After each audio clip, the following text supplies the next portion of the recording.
ทักทายท่านผู้ชมก่อน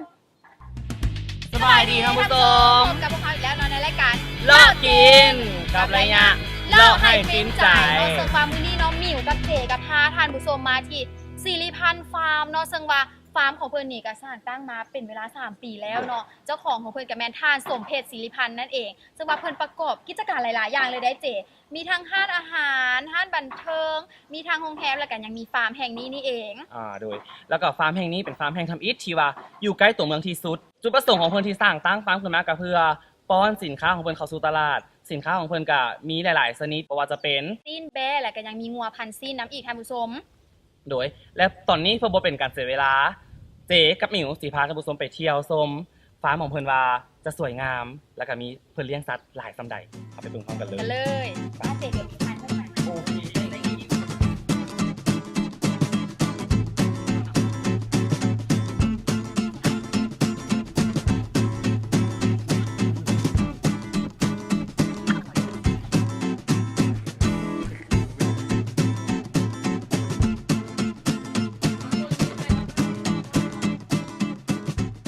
เจกำลังเป็นรัดแกะ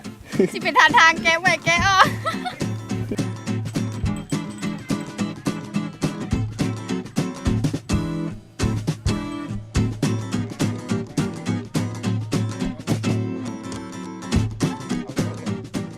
แกะมันมาทางหมิวแล้วท่านผู้ชมสงสัยมันมากหมิวมันบ่มักเจมันย้านเจมาฮี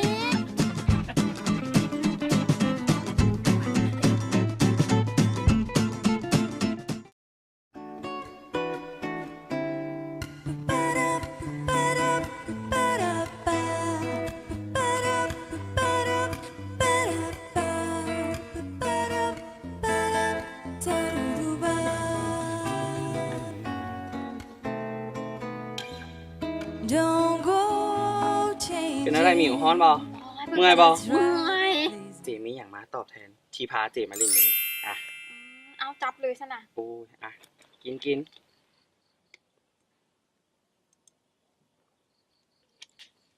สดชื่นขึ้นมาทันทีเลยเจทำผสมเป็นแนวใดเจก็มีได้พาไปเที่ยวโซมฟาร์มคนมาแล้วงามติดอกติดใจอยากมาอีกเนาะซึ่งว่าฟาร์มของเพิ่นนี่แน่นะคนนี่เพิ่นจะสร้างเป็นมาการท่องเที่ยวแบบการเกษตรที่มาครบรูปแบบกันเลยก็คือจะมีทั้งการแข่งขันออฟโรดมีเฮือนพักมีห้านอาหารอย่างบ่พอยังมีอย่างอีกเจนอกนั้นยังจะมีสิ่งที่ว่าท้าทายสำหรับนักท่องเที่ยวหลายๆท่านก็คือสลิงเพิ่นจะเฮ็ดเพื่อให้เฮาเที่ยวชมฟาร์มของเพิ่นได้เห็นมุมกว้างเห็นหลายๆมุมข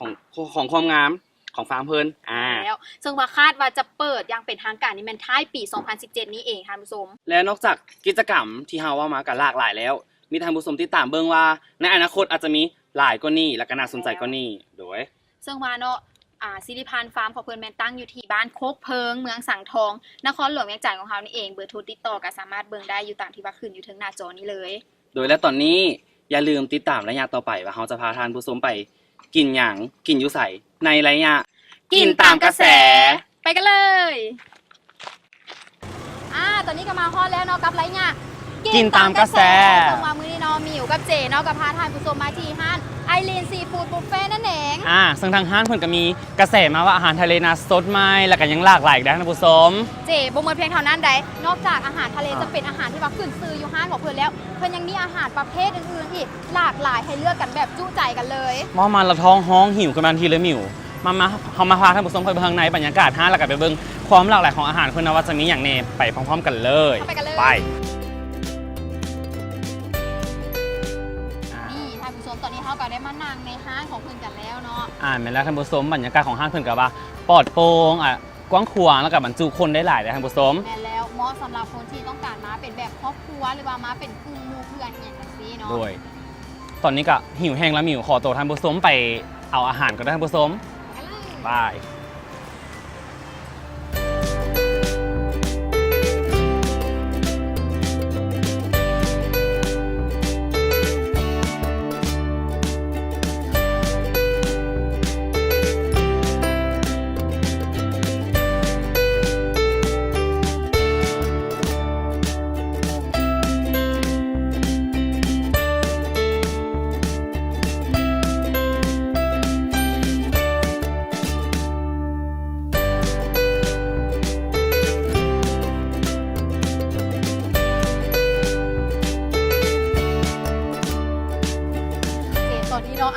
เขาไปเลือกมาเนาะก็คือว่าเต็มโต๊ะกันเลยสำหรับมิวเนาะมิวนี่เลือกมามีกุ้งเนาะมีกุ้งไทยมีกุ้งขาวมีปลาแซลมอนเนาะแล้วก็มีอันเครื่องทอดมีพัดแล้วก็มีกุ้งแช่น้ำปลาเนาะเจได้เรื่องอย่างมาแน่ ของเจก็มีประเภทหอยและอาหารทะเลที่ว่าเป็นขึ้นซื้อของห้านเพิ่นนี่ก็แม่นหอยเซลล์ทาครีมซอสนี่แล้วก็มีเสือห้องไห้มีหอยแมงภูนิวซีแลนด์มีหอยนางรมทรงเครื่อง แล้วพวกอาหารที่เราต้องเอามาปิ้งกินเองก็มีปูหินปูม้าหอยแครงหอยลอดหอยต่างๆเนาะอาหารเพิ่นหลายอีหลีว่ามื้อนี้นะบ่เบิดท่านผู้ชมต้องมาลองด้วยตัวเองเลยตอนนี้เขาจะมาปิ้งอาหารทะเลก่อนเพราะว่าอาจจะใช้เวลาดุนในการปิ้งนี่เจจะปิ้งหอยปิ้งปูก่อนปูหินเบิ่งท่านผู้ชมใหญ่สำใดปูหินใหญ่อีหลีของเพิ่นนี่กล้ามเป็นมัดๆนี่ไปเลยแล้วก็จะปิ้งกุ้งให้มิ้ว ปิ้งกุ้งให้เขานะ กุ้งไข่ กุ้งขาวหอม กุ้งขาวไปเลยแล้วก็เอาบรรดาหอยน้ำเนาะเพราะว่าเพิ่นจัดหอยมาได้หลากหลายชนิดเพิ่นว่าของเพิ่นซ้ำนี้ยังบ่ครบได้ยังมีอีกเพิ่นว่านี่ได้แล้วมาแล้วก็หอยลอด ตัวนี้แมนจะได้เป็นหมอนี่ หอยลอดนี่ ปลาแซลมอนเพิ่นกับต้นใหญ่ๆค่ะ ใหญ่อีหลีท่านผู้ชม เนื้อกับแบบจริง เสือห้องไห้น้ ตอนเพิ่นนี่ถือว่าเป็นต้นแบบต้นใหญ่ได้ใจอีหลีท่านผู้ชม ำกินคำเดียวแม่นอิ่มเลยท่านผู้ชมใหญ่คุ้มค่าอีหลี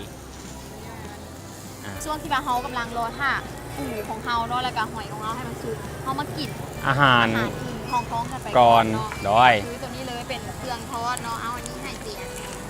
อันนี้เป็นหอมทอดเนาะ ขอบใจหมิว แล้วก็มีกุ้งทอดพร้อมทางผู้ชม จะเป็น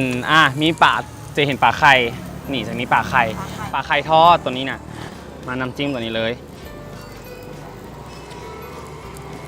ตัวนี้ก็เป็นมะเขือทอดกรอบเนาะ หมิวปลาไข่นี่ไข่นะแซ่บกลมกล่อมท่านผู้ชมคือกับน้ำจิ้มเข้าไปรสชาติเข้ากันได้เลยท่านผู้ชมไข่กับเมนไข่ที่บ้านนุ่มๆหลายๆมีจำนวนหลงหลายของไข่นะเต็มปากท่านผู้ชมแซ่บไข่ป่าไข่แล้วของหมิวได้เป็นเท่าไหร่ นี่ของหมิวก็มีนี่เลย หอมทอดเนาะแล้วก็ยังมีนี่อันนี้แมนมะเขือทอดเนาะยังโมเมิร์ดเจยังโมเมิร์ด มีอย่างอีก นี่กุ้งทอดกรอบเนาะเดี๋ยวมิวซิมมะเขือก่อนซะเนาะนี่มะเขือกุ้งเจล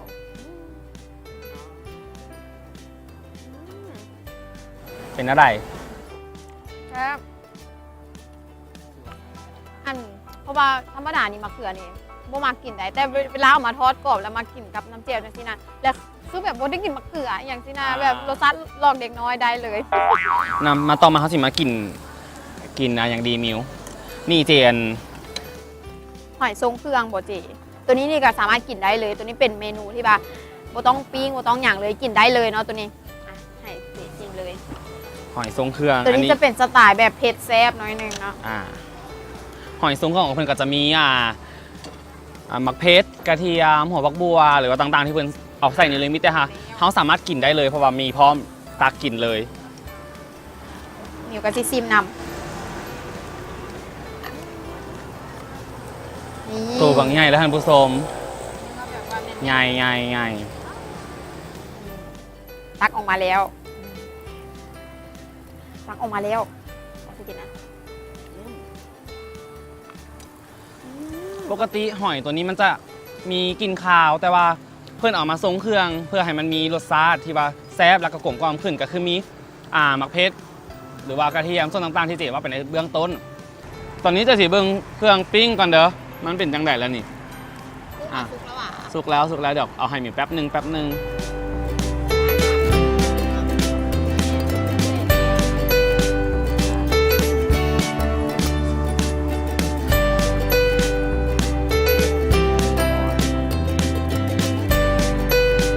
หอยนี่ก็สุกแล้ว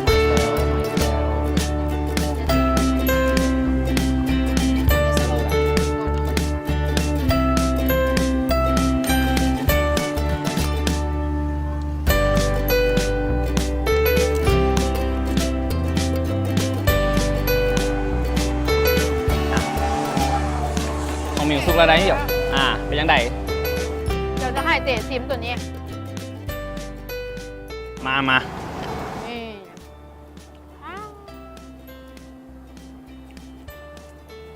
ตัวนี้ก็คือจะเป็นรสชาติแบบส้มๆเผ็ดๆเนาะเพราะว่าอาหารทะเลเนาะส่วนใหญ่มันจะคาวส่วนใหญ่ก็จะมาประยุกต์โดยการที่ว่าเอารสชาติเผ็ดรสชาติส้มเข้า มา มา ประกบความขาวเนาะโดยมาตอนนี้อาหารที่เฮาปิ้งก็ได้สุกแล้วไปในส่วนหนึ่งคือกุ้งไข่เจเสียกุ้งไข่ให้หมิวกินก่อนฮอน กุ้งหมิวตอนนี้ที่ว่าฝากเจไปปิ้งเมื่อกี้นี่เนาะเนียนๆไปเมื่อกี้นี่ก็สุกแล้วเนาะเดี๋ยวสิมาซิมเอาเจไว้ได้ไหมหิวแล้ว แป๊บหนึ่งฮอนเดย์ฮอนไอ้ตัวนี้ระวังฮอนนะหมิวเด้อนี่กุ้งตัวนี้ โอ้เจจะเป็นใจดีบางแม่แก้ให้พร้อมเดี๋ยว แล้วก็จะมีหอยตัวนี้จะเป็นหอยนี่แมงภูนิวซีแลนด์จะเป็นของเพิ่นจะเฮ็ดมาให้แมนบ่สุกพอปานใดแต่ว่าเพิ่นเอาชีสหย่องใส่เพิ่งหอยแล้วเอาไปปิ้งประมาณ2นาทีเนาะชีสก็จะเปื่อยแล้วจะเฮ็ดให้หอยนะมีหอมกลิ่นชีสแล้วก็นุ่มมา ตัวนี้เนาะก็จะมีเจลนี่จะเลือกไซส์ตัวที่ว่าเป็นเจลซีฟู้ดเนาะย่างกุ้งตุยๆเลยท่านผู้ชม อันนี้ก็หอยแมงภูนิวซีแลนด์ที่ว่าเฮาได้ปิ้งมาแล้วทีก็มีชีสจะละลายอยู่ในหอยไปแล้ว เป็นยังไงมิวของมิว กุ้งนี่สัมผัสได้เลยเจมีความนุ่มเนาะมีความเหนียวเนื้อมันนี่ถือว่าแล้วยังมีไข่ของกุ้งอีกและเจสังเกตบอกเวลาเขาไปกินอาหารทะเลเนาะกุ้งตัวไหนที่กุ้งที่ว่ามันสดหรือว่ามันบ่สดนี่เวลาเขากินเขาจะพูดทันทีเลยได้เนาะเพราะว่ากุ้งที่ว่าบ่สดนี่เนื้อมันนี่นะจะพุยๆเนาะเนื้อมันจะบนแน่นแล้วก็บนนุ่มแบบนี้ โดยเพราะว่าบางบอนเราเคยไปกินมันอาจจะมีกุ้งแช่แข็งที่เพิ่นเอามาเฮ็ดเป็นกุ้งสดแต่เฮาก็อาจจะฮู้ได้ย้อนรสชาติของมัน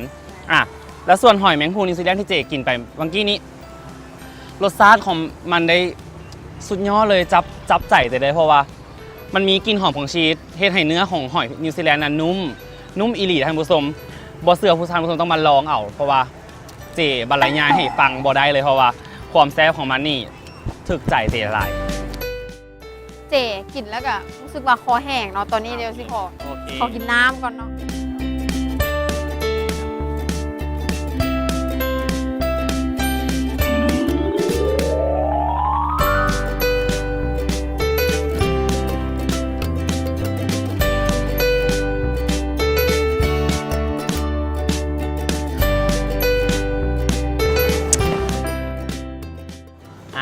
ตอนนี้ก็หอยเซลล์ที่เจได้ปิ้งไปก็ได้ซุกไปแล้วเดี๋ยวเจเอาให้มิวซิมไปก่อนจะเอามานี่หอยเซลล์คือที่เจบอกในเบื้องต้นกับแมนหอยเซลล์ที่เพิ่นได้ลาดซอสไว้แล้วมีแต่หาเอามาปิ้งคือกับหอยแมงภูนิวซีแลนด์เนาะ2 นาทีให้เพื่อให้ชีสหรือว่าซอสได้ละลายเข้ากับหอยเพื่อให้มีรสชาติกลมกล่อมขึ้นเจเป็นจังไหนอาหารในมื้อนี้แซ่บหลายแล้วก็บอกถึงเรื่องราคามิวราคาเป็นจังไหนเจราคาถึกแสนถึกยังบ่พออาหารสดใหม่หลากหลายท่านผู้ชมต้องมาลองเองถึงจะรู้ถึงความคุ้มค่าส่วนอาหารทางในมันจะเป็นห้องอาหารสำหรับเมียนอาหารเนาะหรือว่าหลากหลายชนิดเราสามารถเข้าไปเอาได้แม่แล้วเจและคือที่มีว้าวเกินไว้ก่อนเข้ารายการเนาะก็คือเพิ่นจะมีอาหารหลากหลายประเภทกันเลยนอกจากอาหารทะเลที่ว่าเป็นเด็ดๆของร้านเพิ่นอยู่แล้วแต่ว่าเพิ่นยังมีอาหารประเภทมีอีกหลายๆประเภทกันเลยที่ว่าให้หลายๆคนเนาะบางคนอาจจะมักบ่คือกันเนาะบางคนอาจจะกินอาหารทะเลอย่างเดียวอาจจะบ่อิ่มก็ได้เนาะอาจจะเลือกเอาอันอื่นมากินตื่มน้ำก็ได้โดยส่วนท่านผู้ชมท่านใดอยากกินอาหารแซ่บๆราคาคุ้มคือพวกเฮาแม่นมาได้เลยที่ห้านไอรินซีฟู้ดบุฟเฟ่ห้างของเพิ่นตั้งอยู่ที่บ้านสว่างเมืองจันทบุรีนครหลวงเวียงจันทน์ถ้าทานผู้ชมท่านใดที่มาไปบ่ฮอดจอดบ่ถึงแม่นสามารถติดต่อเพิ่นได้ที่เบอร์โทรกำลังโซขึ้นในตอนนี้เลยโดยแล้วเฮาก็อยากขอฝากรายการพวกเฮารายการรอกินไว้กับท่านผู้ชมติดตามพวกเฮาได้ที่ทางโทรภาพทีวีลาวจักมงมิว9:45 เป็นต้นไปเนาะออกอากาศทุกๆวันเสาร์และอาทิตย์นั่นเองโดยและกันยังสามารถติดตามพวกเราได้ทางFacebook Fanpage รอกินพิมพ์เป็นภาษาลาวก็จะขึ้นเห็นทันทีเลยยังบ่พอเนาะนอกจากนั้นสามารถติดตามพวกเราทางวารสาร Shadow เนาะหรือว่า YouTube Channel ก็คือ Shadow TV นั่นเองและก็ต้องขอเข้าใจกับ ผู้สนับสนุนหลักของพวกเขาบริษัทเบียร์ลาวที่สนับสนุนรายการพวกเขาตลอดมา ซึ่งมาตัวนี้เนาะพวกเขา2 คนจะต้องขอตัวไปกิน